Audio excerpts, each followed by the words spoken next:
Do you want to know a secret? All right, come here, come here. I shouldn't say it. I can't. Okay, fine. Come here. It's...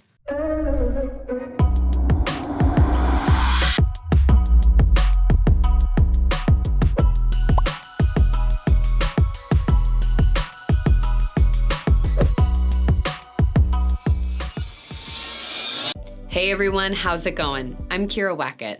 Thanks for joining me for another video as we work to empower and equip you with the confidence and skills to write your own story so that you can live your life on purpose.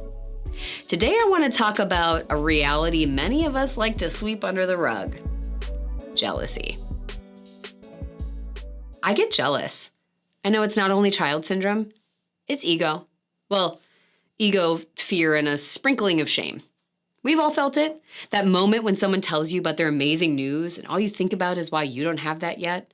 Or better yet, you start running through the list of bullet points that compare the two of you to determine who's truly better and has won out. I hate that it happens and wish that it didn't, but before I knew it, it's like the toddler in me emerges and all I see is what others have that I don't.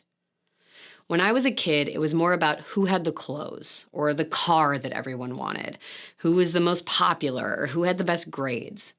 As time went on, I still noticed myself looking at all those things, but the list of comparisons expanded. Body type, relationship status, job or career choice, or progression in that, even number of likes and followers on social media. All subjective units of success. I would evaluate others to be at and then wish I could find myself equal, if not above, their presence. And as a business owner, another layer is added on. You don't want to, but soon enough you find yourself focusing on how you compare to the degree of success others have achieved. You analyze skill, training, service, or product, and rather than using others' momentum as motivation, celebrating them and making space for you too, you find yourself in one of two routes. You either feel depressed and less than, or you separate yourself from others, scheming about how to get to the top of the mountain and leave others behind. Now, is this the real me? Yeah and no. It's a part of me. It's a part of my brain, and it has an impact on how I think about things in the world.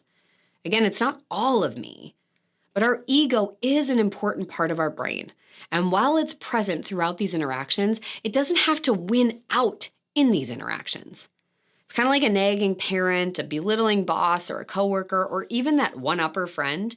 We may not be able to get away from it all the time, but we can decide how we want to use that information and to what degree that they get to control the narrative.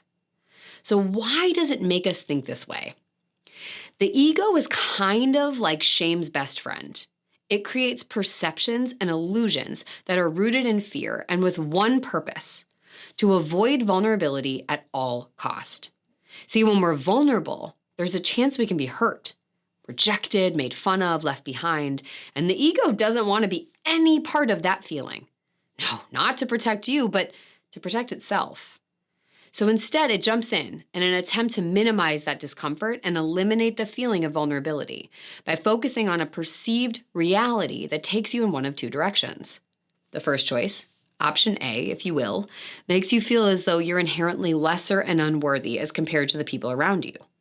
The goal, to make it so you don't try for anything greater or beyond the norm of predictable crappiness. It beats down your confidence to keep you in the confines of its grasp. If you don't try for anything, you can't be let down, right? Now, route 2, it starts to make you see all the ways that you're superior to others. You cut down or nitpick their success. You say things like, I could do that, or I'm better at blank, or you find ways that they aren't doing things well. Rather than celebrate others, you seek to find their faults so as to create an artificial sense of superiority, which ultimately leads you to the exact same place as option A, disconnected and caged into this alternate reality. So what do we do about it? Well, the first thing is to know that in all actuality, the thing that bonds us is that we all feel this way.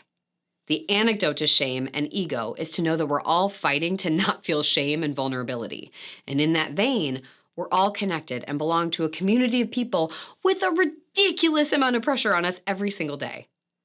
Once I could accept this and not inadvertently judge myself for judging myself, I could figure out what I wanted to do with it.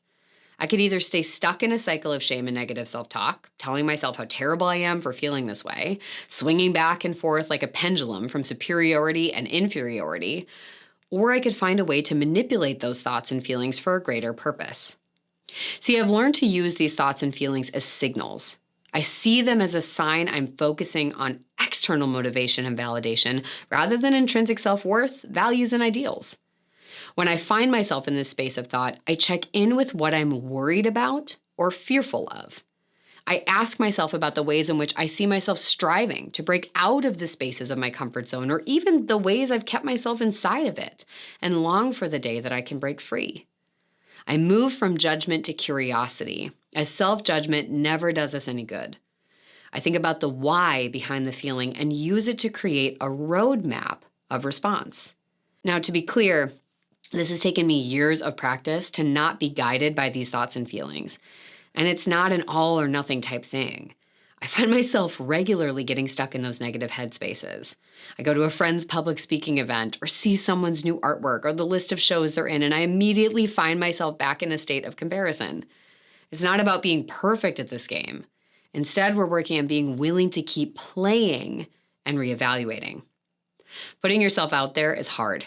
Authenticity in many ways is synonymous with vulnerability, and that's petrifying. If I'm rejected for the version of me my ego creates or because of the performance I've perfected, that's fine.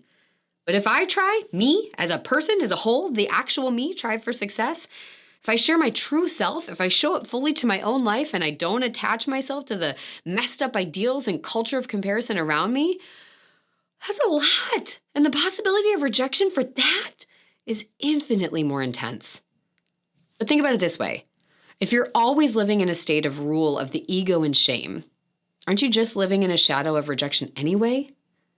So let's shift the storyline. Because remember, you have the right to author your own story the way you want to write it. So before you go, I want you to leave behind one thing, one person, something that is no longer serving you or that you're going to compare yourself to in the comments. Put it there and let it go.